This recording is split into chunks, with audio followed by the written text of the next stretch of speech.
Hello students, welcome back to our YouTube channel Surveys Study. I'm back again with a new video, and in this video we will solve most important numericals of electric charges and field for class 12th, and also very most important for IIT JEE and NEET. So first numerical is here. Two positive point charges 16 microcoulomb and 4 microcoulomb are separated in vacuum by a distance of 300 centimeter. Find the point on the line between the charges where net electric field is zero. Students यहां पर क्या कह रहा है कि दो positive point charges हैं हमारे पास. एक सपोज करो कि ये पॉइंट चार्ज है, ठीक है, और एक यहां पर पॉइंट चार्ज है. दो पॉजिटिव पॉइंट चार्जेस हैं. इन दोनों के बीच की जो डिस्टेंस है दैट इज कितनी बच्चों? वो है 300 सेंटीमीटर. ठीक है, वो है 300 सेंटीमीटर, या इसी को आप क्या लिख सकते हो? 3 मीटर लिख सकते हो. ठीक है, फाइनली आपको मीटर में तो कन्वर्ट करना ही पड़ेगा, और जो माइक्रो कूलम में चार्ज की वैल्यू दिया है उसको आपको फाइनली कूलम में कन्वर्ट करना पड़ेगा. दोनों पॉजिटिव पॉइंट चार्ज हैं. पहला है आपका, सपोज करो Q1 is equal to 16 micro coulomb है, और Q2 इज इक्वल टू कितना है स्टूडेंट्स? 4 micro coulomb. ठीक है, अब कह रहा है कि find the point on the line between the charges. इन दोनों चार्जेस के बीच में एक वो पॉइंट तुम फाइंड करके दिखा दो बच्चों जहां पर नेट इलेक्ट्रिक फील्ड की वैल्यू क्या हो? जीरो हो. ठीक है, तो मैं क्या करता हूं, सपोज करता हूं कि एक यहां पर P पॉइंट है, एक P पॉइंट है जहां पर नेट इलेक्ट्रिक फील्ड की वैल्यू क्या है? जीरो है. हमारा नेट इलेक्ट्रिक फील्ड इस P पॉइंट पे जीरो है, ऐसा हमने लेट कर लिया. ठीक है, let a point P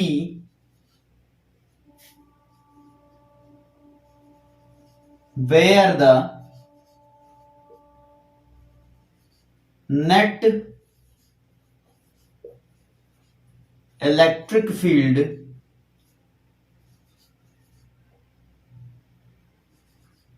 is zero.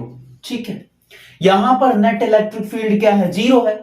अब क्या करता हूं, मैं लेट कर लेता हूं कि Q1 से इस P पॉइंट की जो डिस्टेंस है दैट इज x1. ठीक है, और Q2 से जो P पॉइंट की डिस्टेंस है दैट इज x2. ठीक है,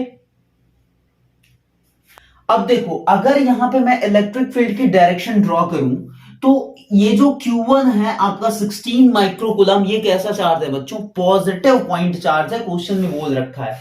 तो पॉजिटिव पॉइंट चार्ज की वजह से फील्ड कैसी होगी बच्चों?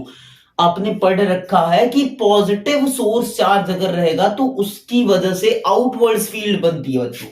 ऐसे अगर चार्ज है पॉजिटिव तो फील्ड्स कैसी होती है? आउटवर्ड्स होती कि नहीं होती? तो इसकी वजह से आउटवर्ड फील्ड होगी, और इसी लाइन पर होगी ना, लाइन पर ही तो होगी. तो फील्ड सपोज करो ये है E1. ठीक है, Q1 की वजह से फील्ड है E1. अगर बात करें Q2 की, तो Q2 भी हमारा क्या है? पॉजिटिव पॉइंट चार्ज है. तो इसकी वजह से भी फील्ड जो होगी वो कैसी होगी? किस डायरेक्शन में? आउटवर्ड डायरेक्शन में. तो Q2 की वजह से जो फील्ड जनरेट हो रही है दैट इज बच्चों E2. ठीक है, Q2 चार्ज की वजह से पैदा हुई फील्ड क्या है बच्चों? E2 है. ठीक है, अब E1 और E2 हम क्या करें? कैलकुलेट कर लें, और इस P पॉइंट पर नेट इलेक्ट्रिक फील्ड की वैल्यू जीरो कर दें और हमारा काम हो जाएगा. ठीक है, अब देखो क्या करना है. अगर E1 हम कैलकुलेट करें तो E1 इज इक्वल टू क्या होगा बच्चों? इलेक्ट्रिक फील्ड का जनरल फॉर्मूला क्या होता है? KQ अपॉन में R². तो यहां पर हो जाएगा K, और Q1 कितना है बच्चों? E1 किसकी वजह से फील्ड है? Q1 की वजह से. तो Q1 कितना है बच्चों? 16 माइक्रो कूलम, और इसमें क्या हो जाएगा? 10 टू द पावर -6 का मल्टीप्लाई कर लेंगे. KQ अपॉन में R². ठीक है, अब R कौन सा होगा बच्चों? ये P पॉइंट से Q1 की डिस्टेंस कितनी है, x1 है, तो ये हो जाएगा x1 का स्क्वायर। ठीक है, ये हो गया। अगर इसी तरीके से हम E2 की वैल्यू कैलकुलेट करेंगे तो E2 आपका क्या हो जाएगा, K Q2, और Q2 कितना है बच्चों, 4 इंटू 10⁻⁻6 हो जाएगा अपॉन में x2 का स्क्वायर। ठीक है, इतनी बात क्लियर है। अब क्या करेंगे, इस P पॉइंट पर नेट इलेक्ट्रिक फील्ड क्या है, 0 है। E1 is equal to E2। ठीक है, अब देखो E1 की वैल्यू अपने पास क्या है, K इंटू 16 इंटू 10⁻⁻6 अपॉन में x1 का square is equal to E2 की वैल्यू पुट अप करो, K इंटू 4 इंटू 10⁻6 अपॉन में x2 का स्क्वायर।